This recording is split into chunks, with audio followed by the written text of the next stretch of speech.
Hello, Internet.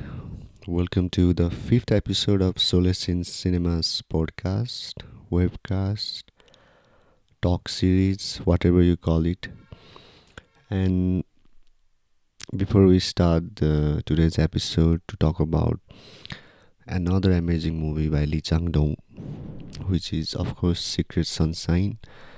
Let's just, let me just clear it out right away that it's kind of a disclaimer that this is not a review or some sort of deep analysis on any movies or shows.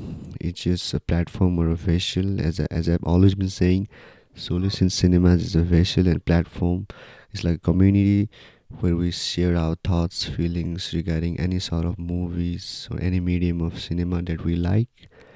So yeah, since we have cleared that out of the way, let us move on to talk about this amazing movie by one of the best directors living alive right now, Lee Chang-dong, of course. And the movie we're talking about today is none other than, of course, Secret Sunshine. So this movie, I think it came out probably in 2007. So the movie isn't that it's kind of a recent movie if you consider not recent like how do you say Burning. He's among the latest movie, but it was released back in 2017 or 18, I guess. And I have covered that movie, talk about my feelings regarding it and my thoughts and what I really actually think about that movie in the third episode. You can find it on this channel. I'll just link it down below, link the movie down below, or you can just watch over the videos. We don't really have much videos right now on the channel, so um uh, before we just talk about you know before I share you the feelings my feelings regarding this movie, let me just say that this movie is kind of like Bergman's movie, because a lot of movies by Bergman, it deals on the theme of the existence of God and the silence of God. And I think that's why I've kept this title of the video, The Silent God, because I have been amused by this kind of, you know, how do you say it, a different kind of angle on religion that the filmmakers put in their movies about the God and the nature existence of God. They don't take it for granted, but I mean, most of the good movies that talk about the concept of God and this higher being, this invisible being that watches over us, they don't really give a direct conclusion about what they think whether God exists or not. But the filmmaker involved in the movies, they usually question the existence. I mean, even if there is a God, the existence of human in parallel to the ideology that the people have said about him. There's something really wrong with the existence and the people and the world around us. And how can God be so cruel and that kind of themes? So today's episode, I like to say put on another disclaimer that this episode isn't meant to. I don't really have kind of what do you say? I don't want to. I'm not saying through this episode that there isn't God, and it's by no means I'm trying to say to the viewers that your beliefs aren't right or accurate. It's just personal. This sort of themes in the movie. So before I, so this movie deals with God and the spite and not just hatred, but a lot of the main character in this movie, and it's played by this amazing actress called Jeon Do Yoon. It's a South Korean movie, of course, by Lee Chang-dong, and it stars Song Kang Ho. He's one of the amazing actor like most of the audience have seen its performance in Parasite, of course, from Bong Joon-ho's movie, and Memories of Murder. Amazing, like great Korean movies. I think the first time he appeared in Lee Chang-dong's movie is the Green Fish. Yeah, he played a minor role, but kind of a villain character. Not really a villain, like and villain role, and it isn't like a really, how do you say it? Mm, a character. I think he got a starting role in that movie because it was the prime of he was the starting point of his acting career. So yeah, uh, let's talk about the plot of the movie in general in a very rudimentary level, right? So what happens is that there's this girl, this woman, and she's married. She has this child, and they move to this town in Korea, and the name of the town is called Miryang, and which translates to Secret Sunshine in Chinese or some language, right? So she's a widow. Her husband has died, and because he cheated on him, and due to some circumstances, she died, and she all she has in the world right now is her son, and he's a kid. He's like a 7 8 years old kid. So to start new in life, to get a new beginning, she moves to this town and immediately comes across this this amazing character called Jung Chang, obviously played by Song. I'm sorry, I'm not pronouncing it right. So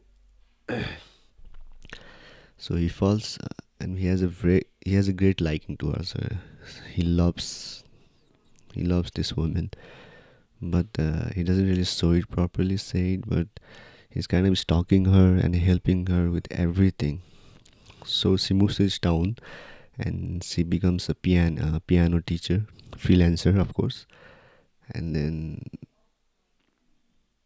what happens is that, like, right in the first part of the movie, in the first half, her son dies. He gets kidnapped, and and despite although she pays the ransom to the kidnapper, and the kidnapper happens to be her son's teacher in the kindergarten, and the son's teacher and his young daughter, who studies in high school, they were the one involved in this gruesome kidnapping and murder.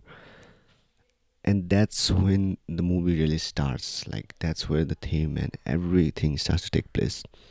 She loses her child, and she's in total grief, right? This woman, she has lost her child, the only thing that mattered to her in this world, whom she loves really, really much. Obviously, a mother loves her child, right? But but what happens is that throughout this grieving process, obviously she's, as a human, there are many stages of grief. But I mean, that's not always, how do you say it? Different people have different way of uh, uh, grieving, right? This, how to handle the pain and the loss. So at first she's kind of skeptical about joining this religion, and in the case of this movie, it's Christian religion. So I don't think it was a prime focus as well. I mean, those who are Christian need not to be offended that, well, they saw Christianity, or if it was in case Hindu. I mean, if it was made in Asian country, it could have been a Hindu god or a Hindu religion. But in this case, because Christianity is quite prevalent in South Korea due to all the missionaries, see, how do you say it? See, enlists her faith in Jesus Christ, Christianity. And there's this one point in the movie when she breaks down at this church, at this seminar.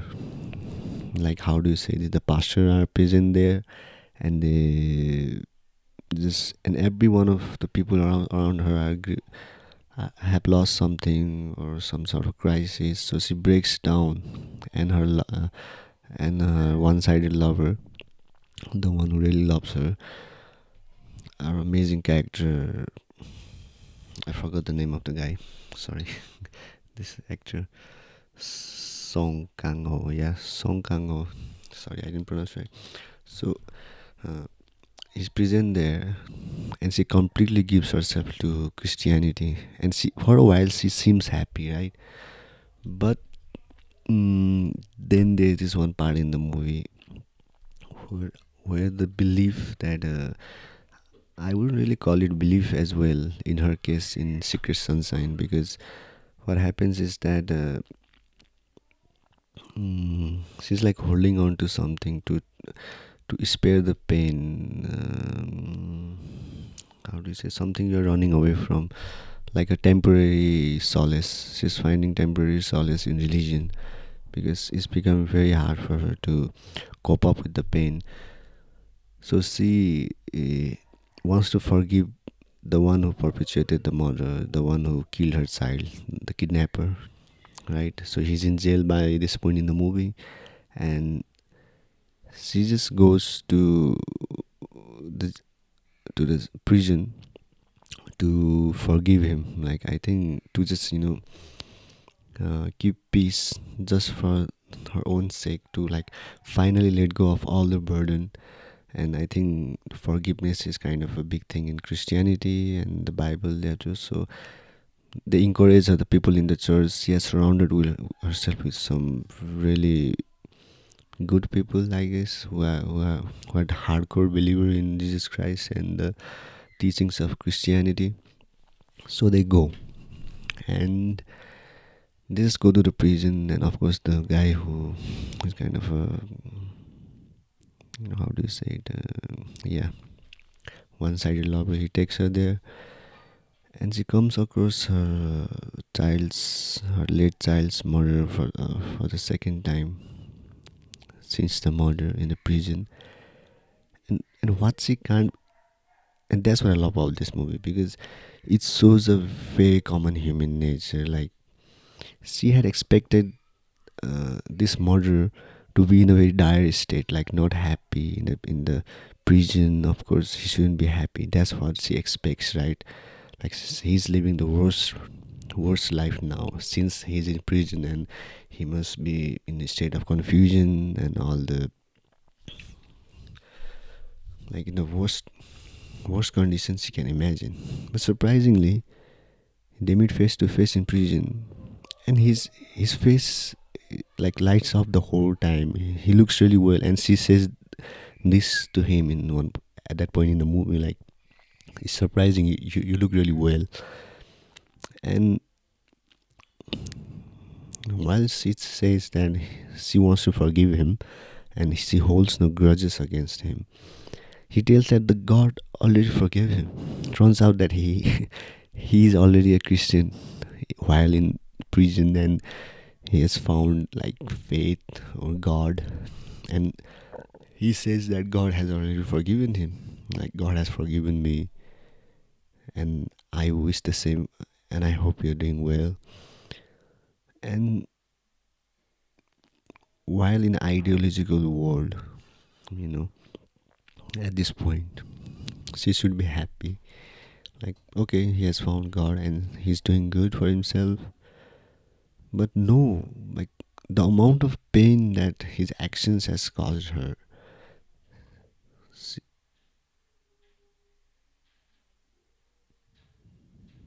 he can't really forgive him, right? It's like she can't forgive him like so easily. She just like questions herself, like, how can this be so easy for this guy who has killed her only child and is doing so well? Uh, it's like escapism. Yep, that's the right word. Escapism. Like, is he using religion as a form of escapism from all the how to say guilt? Is he running away from his guilt, from this big man in the sky, in the name of God, just by taking God as an excuse? Like, if is this how the world works? Like, he has done a crime. And so yeah, I'll expand on this moment in a bit. Why it's like a really important point in the movie for me as well personally. And so yeah, she goes through this process while she loses now faith, this escapist kind of faith she has in God, not just Christian God. Let me remind you that, like, some might say, ah, well, Christianity is a bullshit religion. That's what they're trying to show it in the movie. No, it's about God, like the overall God. This idea of God and the good, the all-knowing, all good, like everything is His will. Whatever God does is for good. That kind of, she doesn't like. It doesn't sit well with her. So she immediately stops going to the church, and she's amazed, and and she starts to, you know, she doesn't like God, whoever that God is. So yeah, this is the process, and from this point in the movie, she does certain acts, like very very like desperate acts to, make to make the God angry, or to just like maybe hear some sort of answer from him. It's a rebellion against the God, the act of rebellion against the man in the sky, the all knowing, the divine, whatever you call it. So yeah, that's it. That's the movie. If you talk about in the plot, in a rudimentary sense. So now we'll be talking about in detail, like what I really feel about these certain moments in the movie, what I really loved, and why I think some moments really matter in the movie. So what happens? So for me, since I was at one point in life in my childhood really fascinated with religion, and coincidentally it was Christianity. For a year I used to read Bible before going to bed, because there was some elder in near my house who had kind of convinced me and my mother to turn into Christianity. Like, so, and of course religious, because if you're turning into Christianity, you are trying to be religious, right? But for me personally, I am not really a, how do you say, someone, not really a nihilist as well, but someone who doesn't really believe in the God that what's the image that most of the people feel that this is God. Like, I'm not a Hindu, I'm not a Muslim, I'm not a Christian. I don't really believe in any of the God that are portrayed, or that the people believe in the statue, or whoever they label their God. I just believe there is this central being, some sort of omnious, not, but there's this central force, this force that kind of divine, but maybe there is, but I'm not really sure. So this movie resonated with me more, and of course it's Lee Chang-dong's movie, and why wouldn't people resonate with it? These are the kind of peculiar characters, the kind of characters he has in his movie. So in this movie, like I told in the plot before, in this movie, mm, our main character,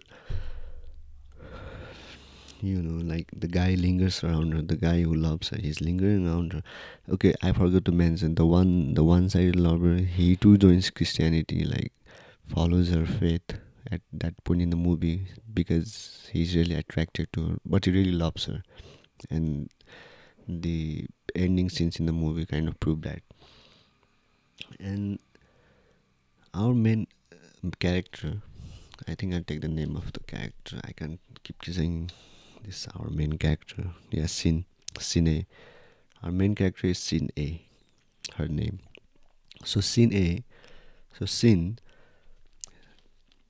for her, moving to this new town called Miriam is like trying to start all over again in life, because she has already managed to deal with the grief of losing her husband, and she thinks that moving to her husband's hometown is kind of starting all over again. I mean, we all have come to have think that we all have that phase in one point in life, right? Like, maybe if I, you know, move to somewhere new, start again, everything will start happening go by my plans. So like maybe a new place, new life, people who don't know me, like there I can start over all over again and not make the mistakes or come across circumstances that we don't really want to get into. So that's kind of thoughts with that kind of thoughts she moves into meeting, and we found out more about this later in the movie. So she wants to start all over again. So and although like she gets into really becomes really religious, she has this great faith in the Lord and thinks that maybe it was his maybe it was all God's will, and she has found this temporary solace like a therapy, because this act of getting into religion becomes kind of a therapy and a way of escapism. Like she wants to grieve, and the crucial thing to notice in this movie is that she looks at the sky a lot of times. There are many shots in the movie where she looks at the sky, like the nice clear sky, a lot of times, because that's the concept we have of God, right? He's up in the sky, watching from above. Sorry. So yeah, and this another question inside of her, that how easily can this God forgive even sinners, and this why did it all this happen, like why did her son have to die, he was innocent, right? And all these questions she has, and she is not really pleased with God, like many of us in the world, like the state of our world. I think director Lee Chang-dong was trying to like it was like a minimal what do you say sample character, sample story to show like we all have those thoughts, right? Oh my god, like the kind of issues that we have in the world, and the if you look in that perspective, of course, like the really fucked up way of life and the state that people are in, and all the things happening, the crime, what, and it makes you rethink like does God really exist?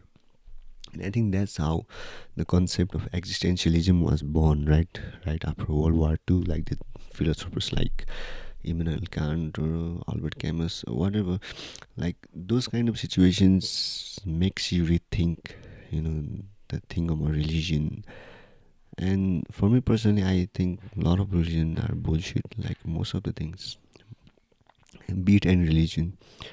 I don't really believe in religion or God, and I think if there is a God, he's a really crappy guy who is very bad at his job, and I think he needs to retire or like give it to someone else. And for me, I feel the movie in the our character scene A, the lead character in the movie, goes through the same sort of thoughts that God is an asshole, and she wants to rebel against the God. And she keeps on questioning like how how easily does things go back to normal. For me, I've noted it down, right? So she finds inner peace in Christianity, but not for so long. And then, like I said, that point in the movie where she's talking to this murderer, the prisoner, who is in prison for killing her child. How can God absolve him? How can God forgive him so easily? That's the question she has in mind. While I'm in so much pain, and trust me, like I can't explain it well, like the kind of pain this character goes through after losing her son, right, to such murder. She cries alone. She just cuts her hand to the point of suicide. And at moments, there's this one moment like she just breaks down because she hears a lady on the street talking about her son, right? Like how he has grown up and moved into another city. I mean, she had a lot of aspirations. And for me, I think coming from a male, I think it will. I think a female, someone more mature, someone who has a child, I think they are the one that will more resonate to this. And another thing is that,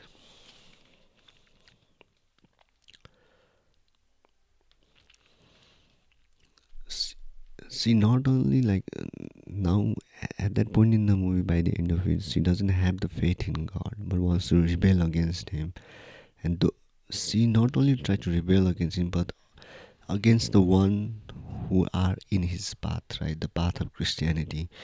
Like she tries to seduce this guy who is married, the one that takes her to church, the pharmacist, and she tries to seduce him, and he almost like gives in, like he tries to like have sex, intimate relationship with her, and at that point she just looks at this guy while he's trying to like get his do the act of physical intimacy in the near a road outside the car, and she just looks at the movie, just fucking look God, like this is your follower in the Christian, like he's like cheating on his wife just out of some, because he wants to fuck me, right? And by this certain acts he tries to revolt against God and make him angry or whatever. It's, you could say it's kind of supernatural, but in normal situation I don't think people would go to this length, because I think by now there are more people who are not really into religion. Of course, many are into spirituality. Um, yeah, nowadays people don't really, you know, get into religion, but instead they are into spirituality, yoga, and all those sort of things to become happy, recover from something, to find themselves. But in the case of this movie, it's more relatable because to everyone, because it's religion. And she can't believe that so many people are like around her, the Christians. They are really giving themselves into the Lord, to the God, and they believe in everything. They don't question even a bit about the God. So this surprises her, and once she thinks all of this is lies as well, because at in another scene in the movie, she disturbs this what do you say, this Christian kind of gathering. In this Christian gathering, she plays a tape with a song that says lies, lies, lies, everything is lies. This the like most of Lee Chang-dong's movie. This movie too doesn't give an answer. It's just like burning, green fish. It's just life. It doesn't have answers. It doesn't have this exact answer in this spectrum of black and white. This and this is that. Nope.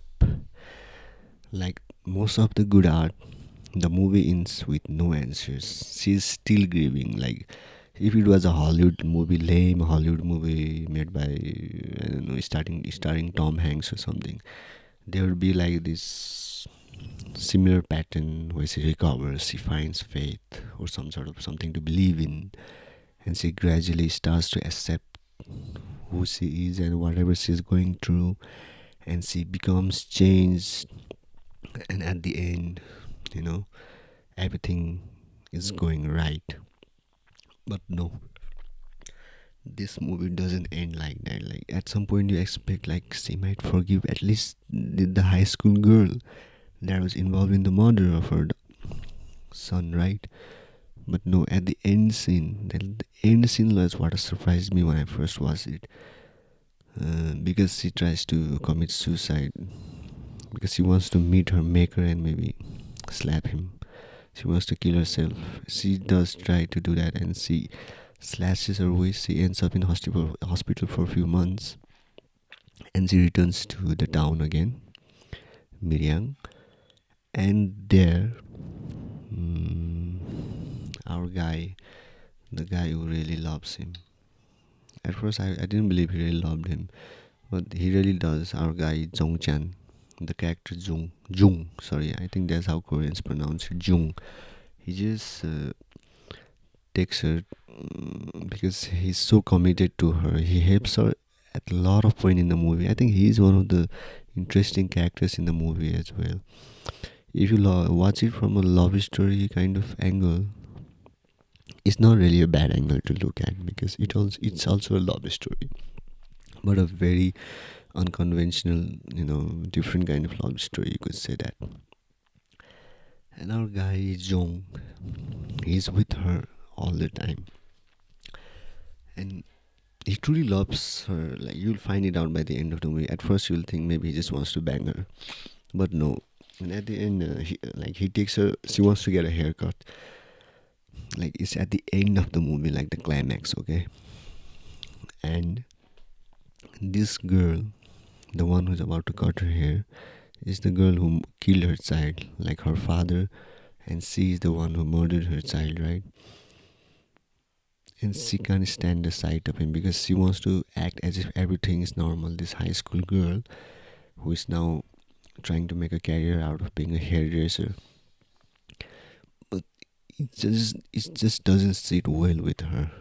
Our character Sine, so she just immediately walks away from that haircut salon, and like at the last moment, while our guy Jong just runs towards her, she again watches at the sky. Like why am I still dealing with this? Why is the pain not over? And why does everyone has common terms with everything? Like, now I'm realizing, oh shit, now I'm realizing she can't. Now it's the second time. Like, the first moment time was her father, the killer. He is in a good state, and he has gotten over it, and he has no sense of remorse or whatever for killing a child. And even at the first half of the movie, you can see that that guy who kills her child, he has no sense of guilt. He just says, like, while walking at the police station, like, what the heck are you looking at? No, no guilt whatsoever. But his daughter has, the one who is about to cut her at the climax scene, and she starts to cry, but she starts to talk to her like as if everything is okay between them now, like they are in good terms, but she can't, because it just reminds her of the child again. And she just looks at the sky again, and her lover Jung, of course, is still one-sided lover by that point in the movie. They don't even get together in the whole movie. Like, he's still chasing her, trying to help her out. Like, he wants nothing in back return, like, not so fast. Anyways, and she looks at the sky, and he just looks at the sky as well and wonders what the heck she's looking at, right? And then at the end scene, at the final scene of the movie, she cuts her hair by herself, while the guy like shows her the mirror, helps her to just hold the mirror in the house. She returns to the house, and the camera pans from this house where there is no sunlight to this glimmer of sunlight. So I think that was kind of a metaphorical imagery to show that maybe there's glimmer of hope. At least she's continuing to live, and maybe things will get all right. And that's what maybe the Secret Sunshine is. So that's what my interpretation of the ending of the movie is. I mean, this is the kind of movie you can't explain, right? Yes, of course, you could explain it in YouTube channels like a movie recap or something. You could tell them the plot, but I think you have to see it for yourself and experience it, because it's very realistic. Because most of the movies of Lee Chang-dong's are the way he shoots it from wide angle, and like the audience become like a spectator in his movie, like really spectator, because he shoots from far. Like it follows this principle of so don't tell. There isn't voiceover, and no, not some dramatic like moments where there's this background songs involved. There isn't really background songs. Everything happens around you, and you just react to that, and it depends on you. And for me, it was very powerful. Many points in the movie where you will just like you feel very sorry for her. A lot of emotions that goes through the movie at certain scenes. Most of the scenes, you just you just see her like this helpless character, like who's going through this, and the acting is amazing. And it's a Lee Chang-dong's movie. It shows the human condition, the fragility of human emotions. He just shows the truth, the human emotions in their core. He puts them in very difficult and like realistic situations, like in life. He shows life in general. This amazing the characters from his movie. Of course, it's a depressing movie. That's what most of the moment. This is a bit bleak, but it's very beautifully bleak. It's something you don't get to see most. This kind of movie you don't get to see more. Yeah, although I have been reviewing only this kind of movies recently, not reviewing like I've been talking about.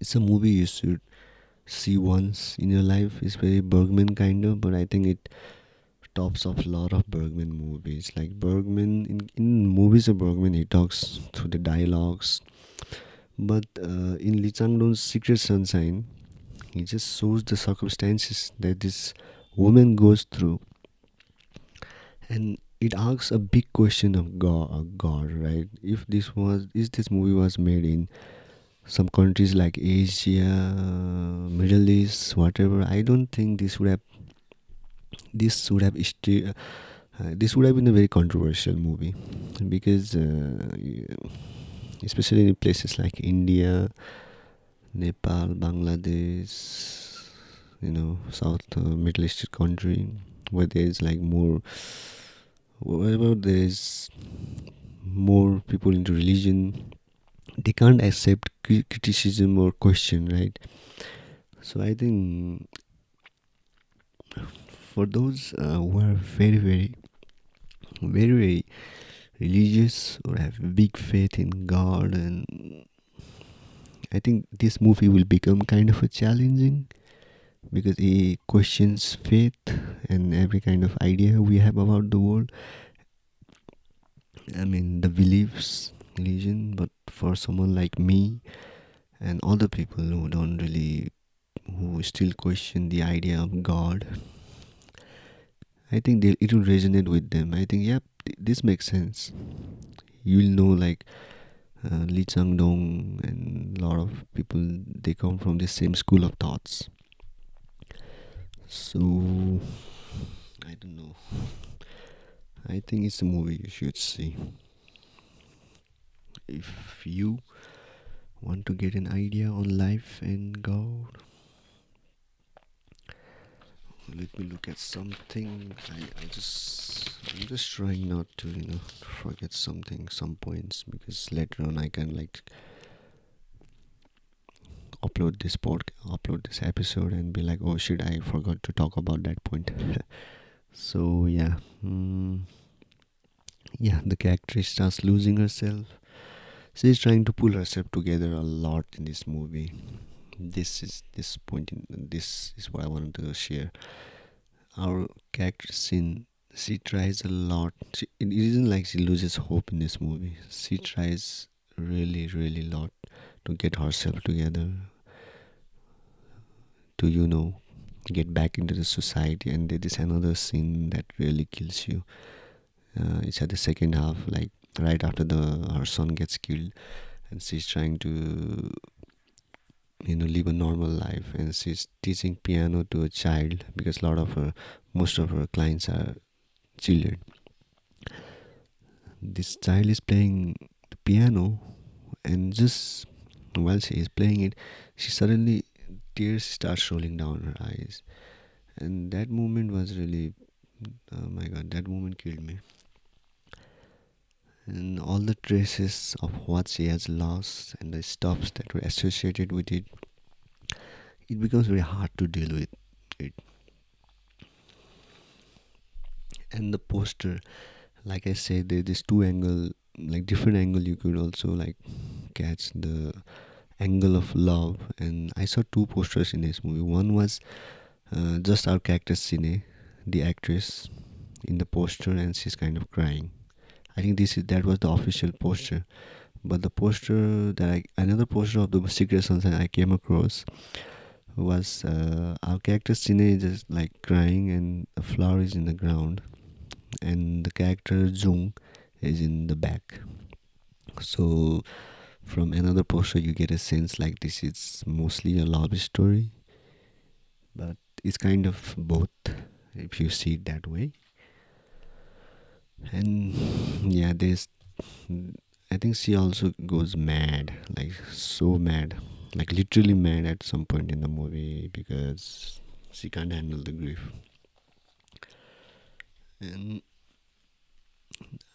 I can't say this is the best movie, like the top on the list made by Lee Chang-dong for me. For me, the best movie by Lee Chang-dong will always be Oasis, of course, but it's among the best movies made by Lee Chang-dong. I think most of his movies are best. Like there's no denying that he has made very less movies, but all of them are like top notch. Top notch in a way that you can call it a movie. It's not just an escapism. So yeah, guys, this was a casual walkthrough about my thoughts on Secret Sunshine. I hope, and if you are here with me all along on this episode, thank you for listening. Please visit solaceandcinemas.com. The site is still under construction. And if you have any thoughts on the movie, any kind of your opinion on the movie that you want to share with me, or some disagreement or whatever, you can just comment down below. Please subscribe to our channel, like if you think it's worth it, or if it's worth your time, whatever, it's your choice. So yeah, another movie review by Lee Chang-dong. You can watch the other episode in our channel as well. And thank you, and hopefully I'll see you on the next episode. Thank you, everyone.